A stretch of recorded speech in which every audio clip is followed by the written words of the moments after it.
We were always told there is a week in summer when you do not go near the water.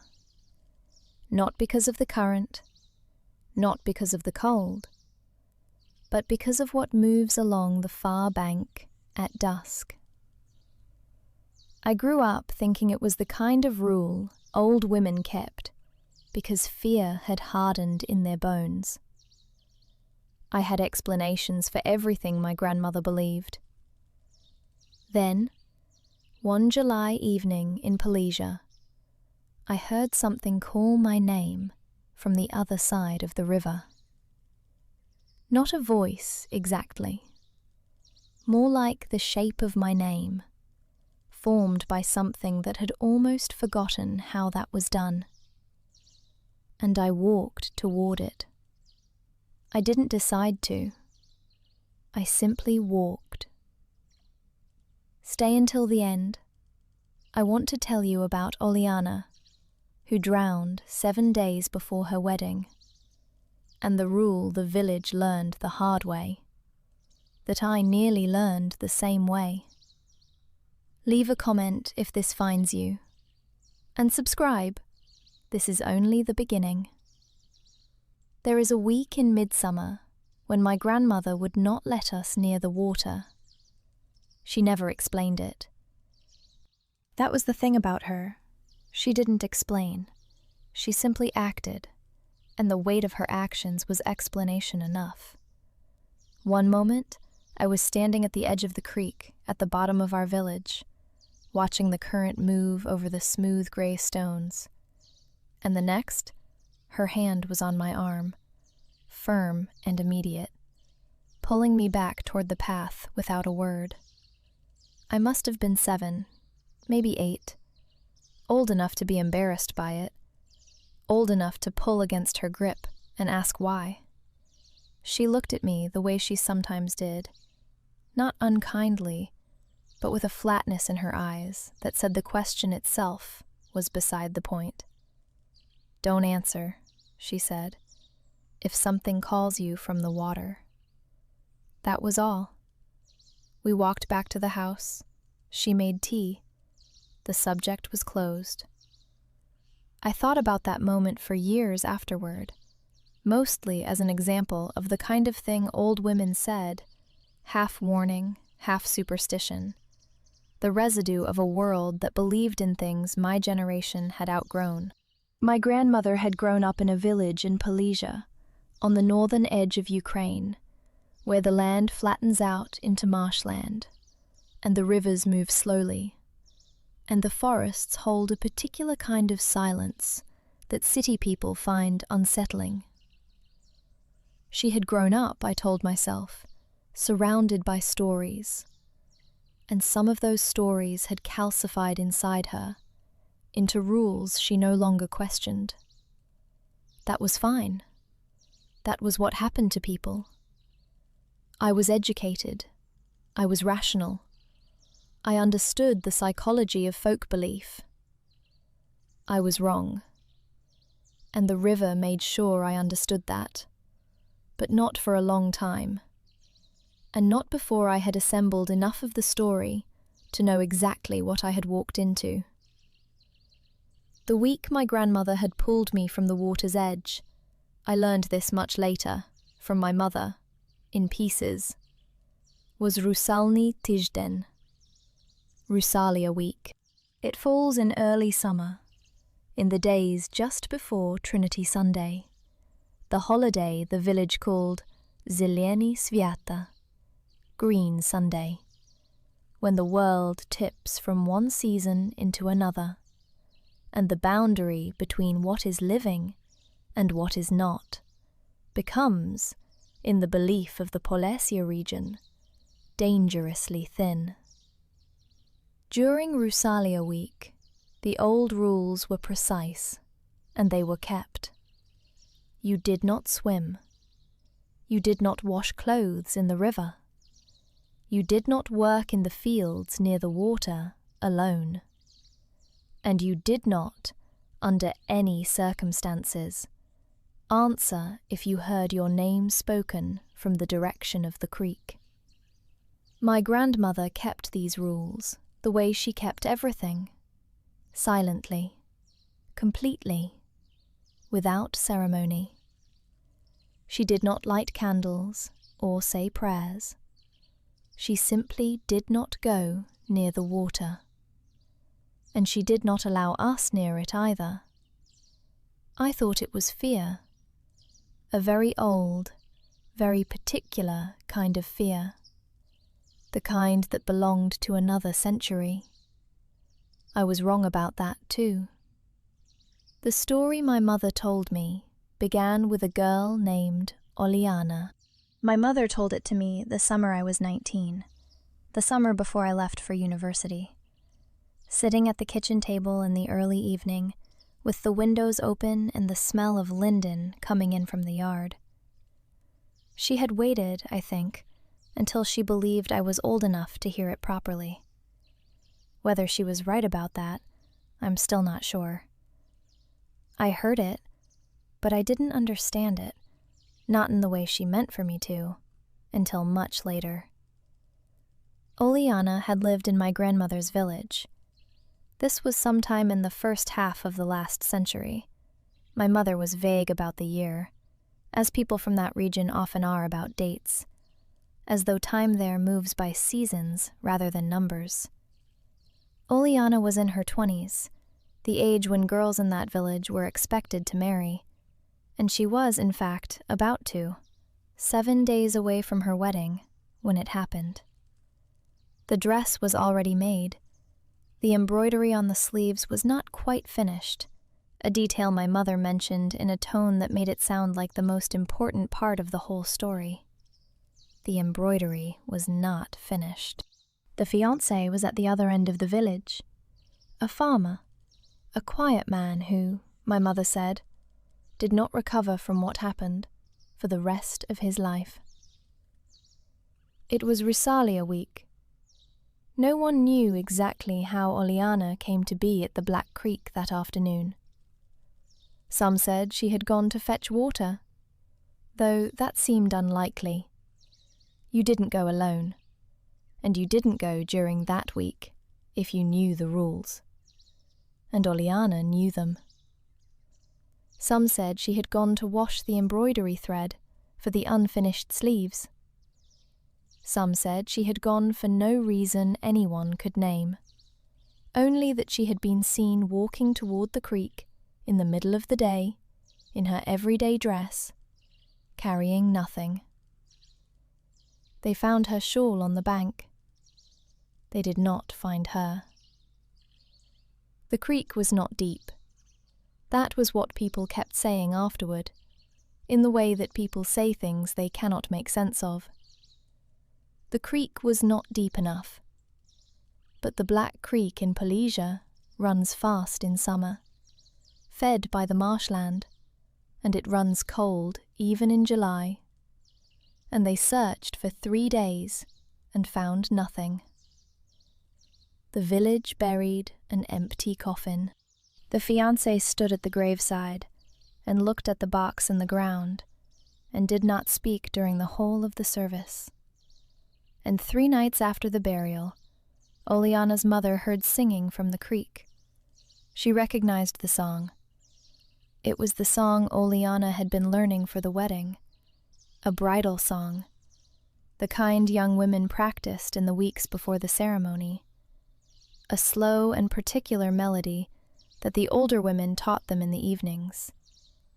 Oliana had only learned the first part of it. Her mother knew this because she had been there for those evening lessons, sitting in the back of the room with the other mothers, listening. What came from the creek, in the darkness of the 3rd night after the burial, was the first part of that song, only the first part, stopping exactly where Oliana had always stopped, where she had not yet learned to continue. Her mother did not go to the water. She stayed in the house, sat down on the floor with her back against the wall, and did not move until morning. When the sun came up, she told her husband. He told the village elder. And the village, which already knew the name for what had happened, began to understand what kind of grief they were dealing with. You've probably heard of Rusalki, beautiful, dangerous women who lure men into the water and hold them under. That version exists, but it takes one aspect of something much more complex and makes it the whole picture. In Polesia, the understanding was different. A mavka, that is the word used in that region, not Rusalka, though the two are cousins. A mavka is not born cruel. She is born unfinished. A girl who dies before she has lived the life prepared for her cannot cross properly. The life that was meant for her holds her in place, like a thread still attached to the loom after the weaving is done. She stays near the water because water is the threshold, and she calls out because she is alone and does not understand why no one answers. She is not hunting. She is standing at the edge of the world she is no longer part of, and she is trying to be heard. Oliana appeared at the edge of the Black Creek on 7 consecutive evenings following her burial, always at dusk, always on the far bank. She did not cross. She did not reach. She simply stood in the low light among the reeds, and she sang, or tried to sing, the part of the wedding song she knew. Her family saw her. Other villagers saw her too, though some claimed later they had only heard her and could not be sure of the rest. The village came to a particular understanding during those 7 evenings. There was a way to be with her. You could go to the bank, to your own side, and you could acknowledge her, but only through song. You could sing back the melody she was trying to finish. You could hum the continuation of the wedding song she had never learned. In that way, the old women of the village said, you were speaking in the language that the threshold understood. You were remembering her in the correct form. You were giving her what she needed without crossing toward her. But you could not speak to her as if she were alive. The moment you did, the moment you called her name across the water, the way you would call a friend on the street, the moment you said, "Come home," or "I'm here," or "I've been looking for you," you were no longer standing on your side of the boundary. You had stepped partway across without moving your feet. You had made yourself, in some small but irreversible way, between. And the between is where she lived. The rule was known. The village kept it with the same silent completeness that they kept all the old rules. They went to the bank in the evenings during Rusalia week, and they sang, and Oliana stood on the far side and listened, and sometimes she seemed to be trying to sing back, and the water ran between them, and they held the form of it with great care. All of them except one. Hannah had grown up with Oliana. They had learned to embroider at the same table, in the same woman's house, sitting across from each other with their heads bent over the linen. They had learned to bake bread in the same kitchen. They had been in the same group of girls, learning the bridal songs, the summer before Oliana was supposed to be married, sitting in the back of the same room, practicing the same melody. When Oliana drowned, Hannah did not eat for 4 days. She sat in her house, and she held the unfinished sleeve of the wedding dress. Someone had brought it to her, thinking it would comfort her, which it did not, and she sat with it in her lap, and she did not speak, and she did not eat, and her mother was afraid for her. On the 4th evening, Hannah went to the creek. The other villagers who were there on their own side, singing, saw her come through the reeds to the bank. They assumed she would do what the others were doing, stand, sing, hold the form of it. She was Oliana's closest friend. It made sense that she would come. She stood at the water's edge for a moment and looked across. And then she said, "Oliana, it's me. Come home." Hannah walked into the water. first to her ankles, then her knees. The water was cold. Cold in the way the Black Creek ran cold, when the channel pulled from deep in the marshland. She walked as though the ground beneath her were solid. Her face, those who saw it said, was not afraid. It was relieved. She looked like someone who had finally found the door she had been searching for. A neighbor grabbed her from behind, caught her by the back of her dress and pulled, and she was heavier than she should have been, heavier than the water soaking her dress could account for. Eventually they had her on the bank, sitting on the grass, soaking wet, staring at the far side of the creek. Oleana was no longer there. Hannah did not speak for 3 weeks. She sat in her house, eyes open, eating when food was given to her, but not entirely in the room. Her mother sat with her every day. The older women came and went and did not ask questions, which was the correct thing to do. At the end of the 3rd week, Hannah spoke. She said, "She wasn't asking me to follow her. She was asking me to remember her, and I didn't know the difference in time." She did not speak of it again. She went on to live her life, married, had children, but she never went near the Black Creek after dark, and she kept Rusalia week with a strictness her children described, after she was gone, as something close to devotion. She taught them the rules without explaining where they came from. You sing, you don't speak. You hold the form. I know how Hannah felt. I know it because the same thing happened to me. Not in the same way, not with the same stakes, but enough that when my mother finished telling me Hannah's part of the story, something in my chest recognized it. A shape I had carried without knowing its name, but I was 19 when I heard the story, and I left for university 2 months later, and for years I held it at the comfortable distance of something inherited, a family legend, atmospheric and old, meaningful in the way that all old things are meaningful, without necessarily being true. I was 23 when I went back to Polesia for the summer with a group of friends. One of the group had a connection to a village near the Pripyat River, a house that could be borrowed for a week, cheap and remote, the kind of place that seems like a good idea until you arrive and find that the silence is not peaceful, but thick.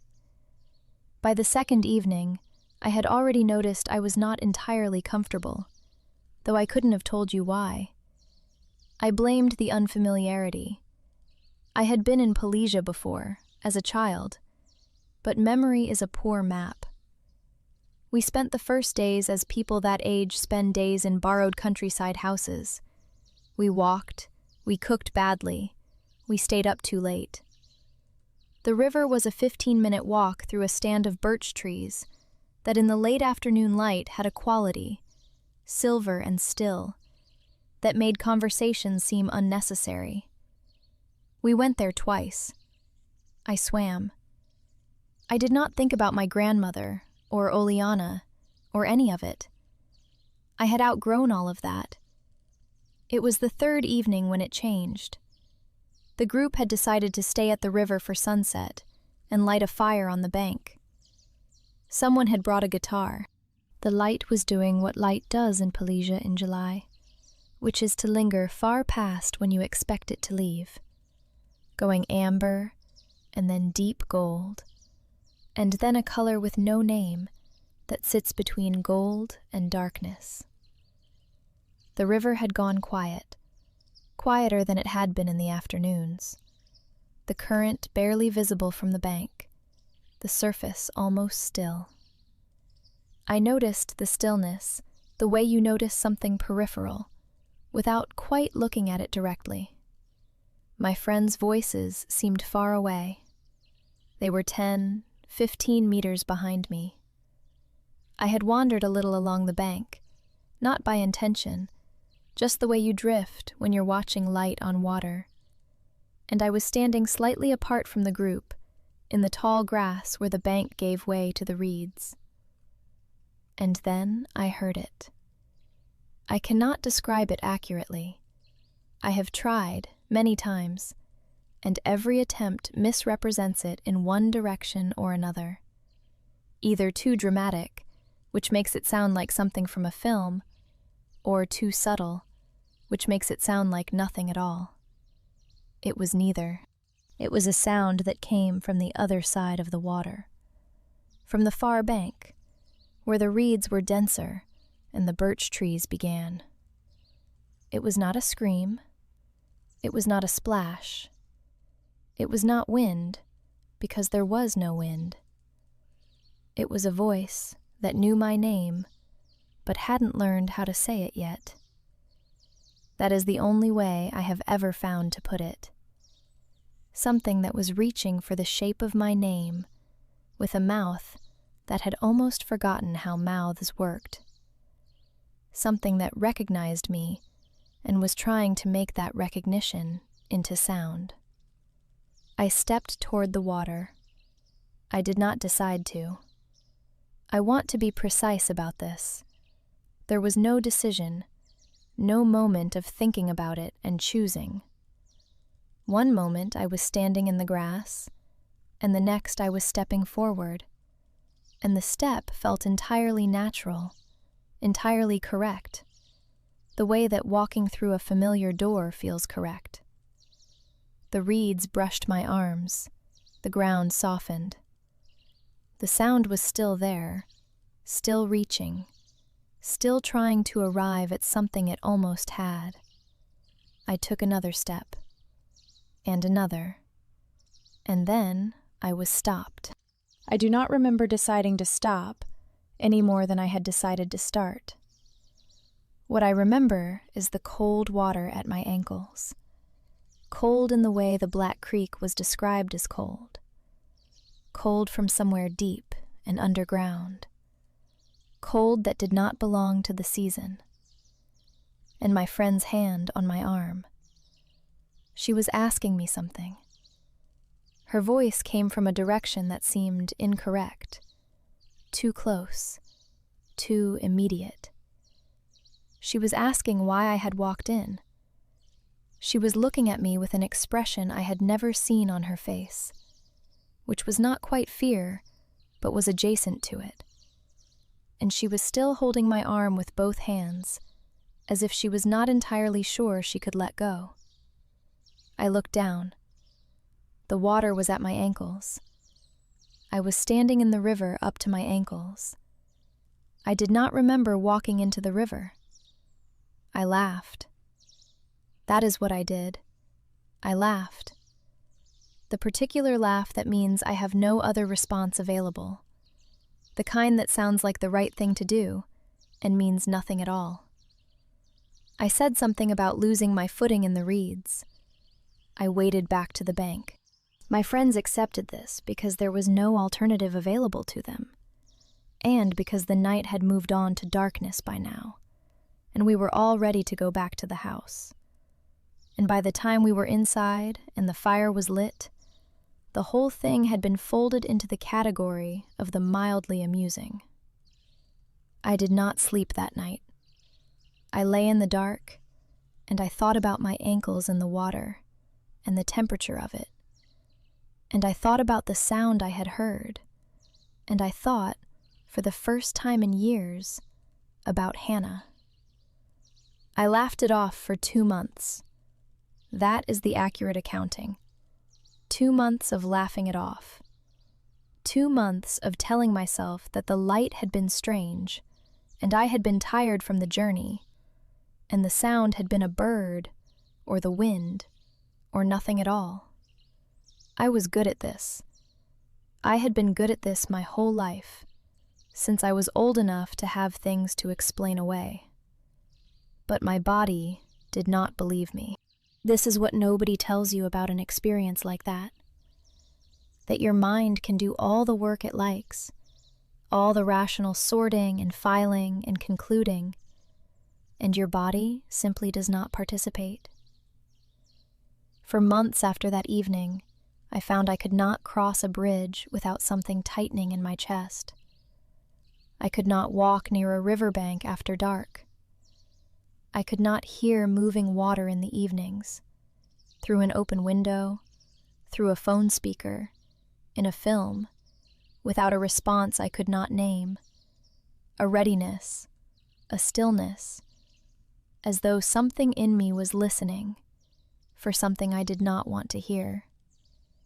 I didn't call it fear. It had the wrong shape. It was more like recognition, knowing, in the body, that something had reached for you, and you had almost reached back, and your body remembered the almost. I went home in October. My grandmother was in her kitchen when I arrived, as she almost always was, and she looked at me the way she sometimes did, that flat, certain look that did not have words attached to it. She made tea. I sat at the table, and after a while, without any real intention of doing it, I told her. She listened without interrupting. She did not look surprised. When I finished, she was quiet for a moment, and then she asked me the question I have thought about every day since. She said, "Did you answer it?" I said I didn't know. I said I couldn't remember if I had spoken or not. Whether in the moment, before my friend's hand found my arm, I had said anything, made any sound, formed any word. She looked at me for a long moment. "If you don't know," she said, "then you didn't. If you had answered, you wouldn't be sitting here." We were quiet after that for a while. The kitchen held the particular silence that her kitchen always held. Not empty, not peaceful, just waited, as though the room itself had been keeping things for a long time and had grown comfortable with the keeping. And then she told me something she had never said before. Not in all the years of the rules and the silences, and the hand on my arm at the water's edge. Something she had held, I understood later, until she believed I could carry it properly. She told me that Hannah, the Hannah of the story, Oleana's friend, the woman who had answered with words and walked into the creek and been pulled back soaking and changed, had been her grandmother's sister. Not a village legend. Family. The woman who had broken the rule and survived it had been my grandmother's grandmother's sister. The woman who had sat for 3 weeks in silence and come back to herself saying she hadn't known the difference in time. The woman who had taught her children the rules without explaining where the rules came from. Those children had taught their children, and down through the generations, each woman had kept Rusalia week with the particular precision of someone who knows exactly what the precision is for. My grandmother's hand on my arm at the water's edge when I was 7 had not been the hand of a superstitious old woman pulling her granddaughter away from something she feared without reason. It had been Hannah's hand. It had been traveling toward me for 70 years, through every daughter and granddaughter between them, and it had arrived. I have thought for a long time about how to end this, and I keep arriving at the same place. Oleana was not a monster. I want to say that plainly. Oleana was a girl in her 20s, with unfinished embroidery on her wedding sleeves, and 7 days left before the life prepared for her was supposed to begin. She drowned in a creek that wasn't deep enough. Her body was never found. Whatever she became after that was not a creature that chose cruelty. It was something that chose the threshold, because the threshold was the only place left. In Polesia, during Rusalia week, the women of the villages kept something that I think of now not as superstition, but as a very precise and compassionate technology. They went to the water in the evenings, and they left things on the banks: bread, linen cloth, lengths of embroidery thread, the same thread that girls use to finish wedding sleeves. They sang the names of the drowned, not to summon them, not to frighten themselves, to give those names enough presence in the world of the living that the ones who carried them could rest a little, to remember them correctly, in the form that the boundary recognized. And at the end of Rusalia week, there was the seeing off, the village gathering at the water to sing that the time of closeness was ending, that the Rusalki were seen and named and remembered, and could return to wherever they returned to. A farewell and a closure both. A ceremony for grief that had no other ceremony, because you cannot mourn a drowned girl at a funeral when there is no body, only an empty coffin and a fiancé who will not recover. It was the village saying, "We know you are there. We will remember you in the correct form. And in return, we ask you to rest." When they stopped singing, it was not abandonment. It was a closing of accounts. Hannah's mistake was not that she had more grief than the others. She had the same grief they all did, but she heard Oliana's voice and answered it the way you answer a friend, the way you call back to someone briefly separated from you by something small and crossable. "Come home. It's me." Oliana was not briefly separated from her by a stream. She was on the other side of a boundary the living are not meant to cross, calling out not to invite Hannah over, but because calling out was the only thing she had left. When Hannah answered in the language of the living, the boundary blurred. Not because Oliana pulled her, because Hannah, in that moment, was already between. The rule was not cruelty. It was the understanding that grief without the correct form becomes dangerous, to the one who grieves and to the one who is grieved for. You can love someone on the other side of the water. You can stand at the bank during the week the boundary is thinnest and remember them. But you sing. You hold the form. You speak in the language that both sides can hear without being destroyed by it. My grandmother never explained any of this to me. She just grabbed my hand and pulled me back. That is how this knowledge travels. Not in books, not in lectures. In a hand on your wrist. In a voice that says, "Don't answer." In a story told just late enough that you almost learned it the wrong way.